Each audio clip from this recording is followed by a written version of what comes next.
यशवंत हे नाव माझ्या कानी पडताच मला अगदी खूप आनंद झाला. मला ते नाव खूप आवडलं. मी पटकन साहेबांना म्हणाले, साहेब अहो यशवंत हे नाव मला खूप आवडले बरं. आपण आपल्या बाळाचं नाव यशवंतच ठेवायचं. पण बाळांनो, माझ्या साहेबांचं काहीतरी वेगळंच म्हणणं होतं. ते मला म्हणाले, रामू अगं यशवंत हे नाव तुला आवडलं किंवा मला आवडलं म्हणून नाही ठेवायचं, तर महात्मा ज्योतिराव फुले आणि त्यांची पत्नी सावित्री ज्योतिबा फुले यांच्या पहिल्या दत्तक पुत्राचं नाव यशवंत होतं आणि मी त्यांना माझा आदर्श मानतो, गुरु मानतो, म्हणून आपण आपल्या पहिल्या बाळाचं नाव यशवंत ठेवायचं. म्हणून बाळांनो, आम्ही आमच्या पहिल्या बाळाचं नाव यशवंत ठेवलं. खरं सांगायचं झालं तर त्या दिवसापासून आमच्या आंबेडकर घरानं अगदी आनंदामध्ये नाहून निघालं होतं. प्रत्येकाच्या तोंडामध्ये यशवंत नाव कोरले की काय असं वाटायचं. कारण प्रत्येक जण नेहमी माझ्या यशवंताच्या मागे पुढे धावत असताना मला दिसायचं. पण बाळांनो, हे आनंदाचं दृश्य आमच्या घरामध्ये काही जास्त काळ टिकलंच नाही हो.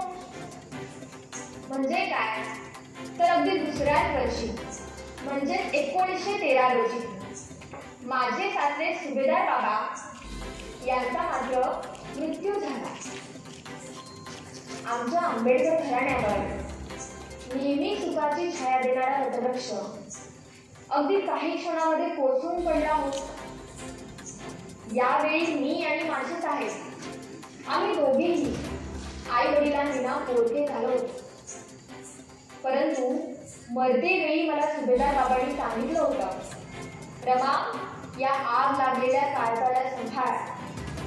त्या माझ्या चिमुकल्या यशवंताच्या डोक्यावरून एकदा हात फिरवला होता आणि साहेबांकडे एक नजर केली होती, जणू ते साहेबांना बोलत होते. लक्ष देऊन ऐका. मरतेवेळी सुभेदार बाबा माझ्या साहेबांकडे पाहत काय म्हणाले असतील? ते म्हणाले, लढाईकडे पाठ फिरू नकोस, अंधाराची गय करू नकोस. लढाईकडे पाठ फिरू नकोस, अंधाराची गय करू नकोस. हजारो सत्यांचा पराभव करणे एवढे सत्य तुझ्याकडे आहे. हे माझ्या पराक्रमी पोरा, हे लोक तुला पुढे चालून सूर्य म्हणतील. क्रांती सूर्य, पराक्रमी सूर्य, प्रज्ञा सूर्य. अशा रुबाबात माझे रामजी बाबा मात्र आमच्या सर्वांना सोडून कायमचे निघून गेले. माझे साहेब खूप ढासळले होते, कारण आता वडिलकीची माया आम्हाला कधीही भेटणार नव्हती. परंतु बाळांनो, साहेबांना सावरण्याकरिता मी माझ्या साहेबांना समजावून सांगितलं, साहेब एवढा लवकर हार मानून चालणार नाही. मान्य आहे मला, आपले सुभेदार बाबा आपल्याला सोडून कायमचे निघून गेले. परंतु त्याच सुभेदार बाबांचं एक स्वप्न होतं की तुम्ही तुमचं शिक्षण पूर्ण घ्यावं. कित्येक तरी दीनदलित वंचित लोकांना शिक्षणाच्या सोयी सुविधा तुम्ही उपलब्ध करून द्याव्यात. म्हणून साहेब एवढ्या लवकर तुम्ही ढासळून चालणार नाही. असं बाळांनो, मी माझ्या साहेबांना मुख्या शब्दांमध्ये समजवण्याचा प्रयत्न केला. कदाचित याच माझ्या काही शब्दांमधून माझ्या साहेबांना थोडासा धीर मिळाला आणि अखेरीस माझे साहेब त्यांचं उच्च शिक्षण घेण्याकरिता आता मात्र अमेरिकेला निघाले. माझे साहेब अमेरिकेला जाणार म्हणून मी आणि माझी मोठी जाऊ लक्ष्मीबाई, मी त्यांना नेहमी बाई म्हणायचे, अशा आम्ही दोघी जणी मिळून माझ्या साहेबांना सोडायला तिकडे बंदरावरती गेलो. त्या बंदरावरती खूप साऱ्या झांजा अशा उपस्थित होत्या. त्यापैकी एका झांजेमध्ये माझे साहेबही चढले आणि त्यांची झांज अमेरिकेच्या दिशेने रवाना झाली. बाळांनो, माझ्या साहेबांची झांज अगदी टिंब होईपर्यंत मी मात्र तिथे बघत उभी राहिली. तेवढ्या बहिणी मला धक्का दिला आणि सांगितलं, तेव्हा तुझ्या साहेबांची झांज गेली, आता चल बघू घरी. बाळांनो, तो धक्का साधा सुद्धा धक्का नव्हता.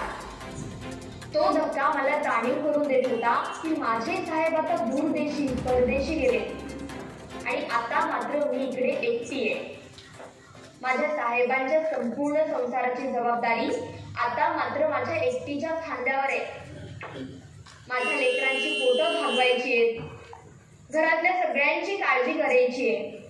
अशा कित्येक तरी जबाबदारींची जाणीव करून देणारा तो धक्का होता बाळांनो.